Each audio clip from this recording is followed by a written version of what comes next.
February 11th, 2026, Hamilton, Ontario. A 15-year-old girl leaves. No dramatic scene. No Amber Alert broadcast across every screen in the country.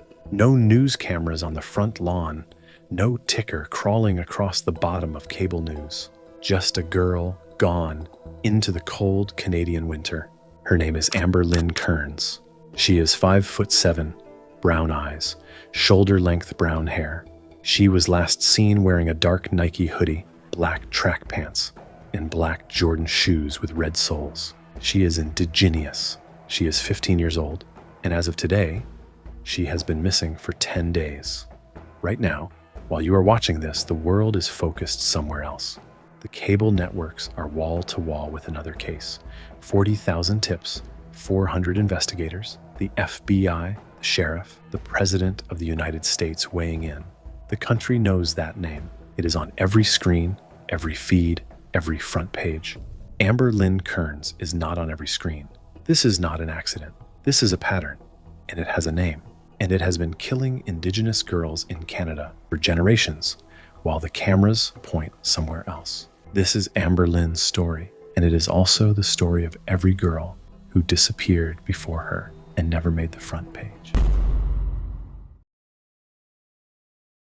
To understand what Amber-Lynne Kearns is facing, you have to understand where she comes from. Hamilton, Ontario. A city of steel mills, transit lines, and working neighborhoods pressed hard against the Niagara Escarpment. Not the kind of place the national news looks at twice. The kind of city where people take the bus, know their streets, raise their families, and don't expect the world to be watching. It is the kind of place that produces people who are used to being overlooked, people who have learned that the systems designed to protect them were not designed with them in mind. Amber-Lynne Kearns grew up here. She is 15 now, but this is not the first time Hamilton police have had to look for her. In July 2023, when she was 12 years old, she went missing from her home near Upper Ottawa Street and Lime Ridge Road East. Police were concerned for her well-being. They put out a public notice. 4 days later, she was found safely. The community exhaled. Life continued the way it does when a crisis passes quietly and the cameras never showed up in the first place. Now she is 15, and she has been gone since February 11th. Police say she is known to use public transit and has traveled independently to Toronto, Peel region, and London in the past. She knows how to move through cities. She knows how to get from one place to another on her own. The Hamilton Police Missing Persons Unit is asking for the public's help. They are concerned for her well-being. That phrase is the quiet institutional language that sits between what police know and what they can say. It means something is wrong. It means she is not where she should be. It means the clock is running. She is Indigenous. That single fact changes everything about how this case will be handled, how it will be covered, and what the odds are that most people watching the news this week will ever hear her name. Not because of anything she did, because of a system that decided, long before she was born, whose disappearance counted as a crisis and whose counted as a statistic. On February 1st, 2026, an 84-year-old woman disappeared from her home in Tucson, Arizona. Bloodstains at the scene. Investigators believe she was abducted, her pacemaker signal tracked by helicopter. Genetic genealogy labs processing partial DNA. Over 40,000 tips. A reward exceeding $200,000. The President of the United States spoke about it publicly. An entire national media apparatus turned to follow every update in real time. The world knows that name. The world does not know Amber-Lynne Kearns' name. This is not a criticism of that investigation. That family's pain is real, and every resource deployed is justified. They deserve answers. They deserve every investigator on every lead. But here is what the cameras don't show you. While that case commands wall-to-wall coverage and presidential attention, a 15-year-old Indigenous girl has been missing from Hamilton. A press release went out. The national conversation did not shift. No reward swelled. No anchor stepped away. Documented research points to a pattern in how these decisions get made. The late journalist Gwen Ifill brought it to national attention in 2004, describing a phenomenon she observed across American newsrooms. Cases involving white women and girls consistently receive vastly more coverage than cases involving Indigenous women and girls. The pattern has since been studied, measured, and confirmed. It is not a perception. It is a documented disparity. And right now, it has a face. Her name is Amber-Lynne Kearns. Here are the numbers, not opinions, not politics. Numbers.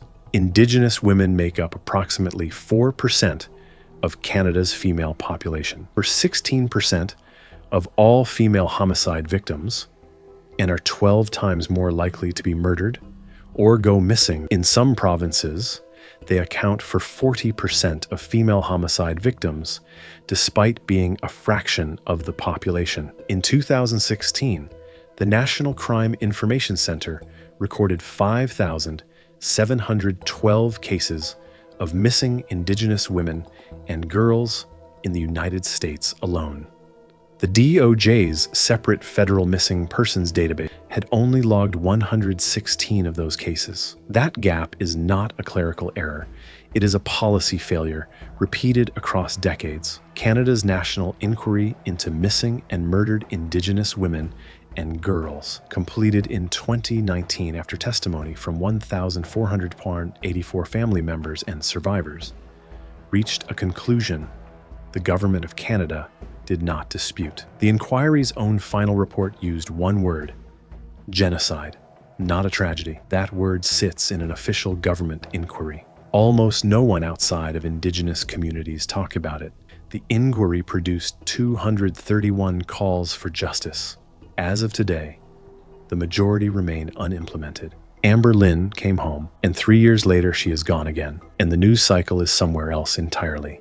Stories like Amber-Lynne's often go untold because they aren't famous. When you share this video, you help put Amber-Lynne's face in front of someone who may recognize her. Don't let this case go cold. Share this video today because the right person might see it tomorrow. Let's bring Amber-Lynne home.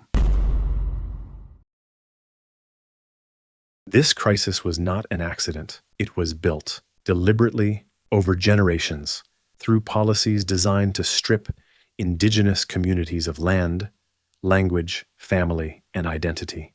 The 60s scoop removed Indigenous children from their homes and placed them with non-Indigenous families, severing cultural ties that have never fully healed. The residential school system forcibly separated children from their communities for over a century, leaving a legacy of trauma that runs through multiple generations. The child welfare pipeline continues today, removing Indigenous children from their families at rates that dwarf the general population. These are not historical footnotes. They are living conditions that documented researchers say have contributed to the ongoing vulnerability of Indigenous girls and women across Canada right now. Studies have found that missing Indigenous women are consistently described using language that shifts focus away from the circumstances of their disappearance and onto their personal histories. It tells the public these women made choices that led them here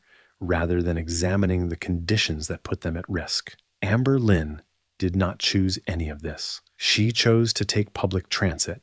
She chose to travel between cities the way teenagers do. She chose to live her life in the world that was handed to her, and now she is gone, and the world is looking somewhere else.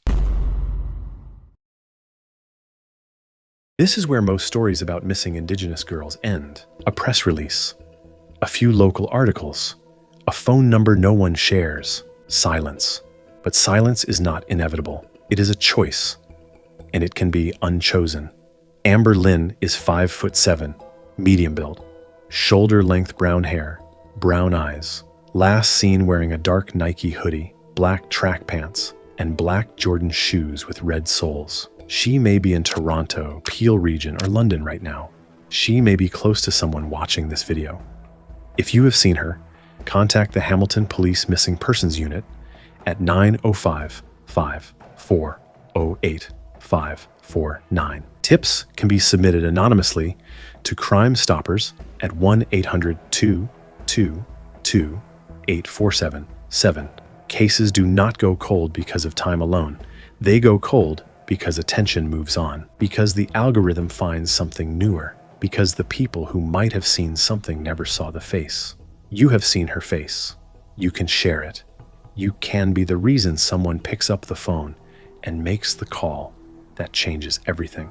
Nancy Guthrie deserves every resource pointed at finding her. So does Amber-Lynne Kearns. The question is not whether that investigation is justified. It is. The question is why the same urgency does not extend to a 15-year-old Indigenous girl missing for 10 days, whose name most people have never heard. Documented research points to patterns in editorial decision-making. Academic studies point to gaps in how governments track these cases. An official government inquiry pointed to systemic failures spanning generations and produced 231 recommendations.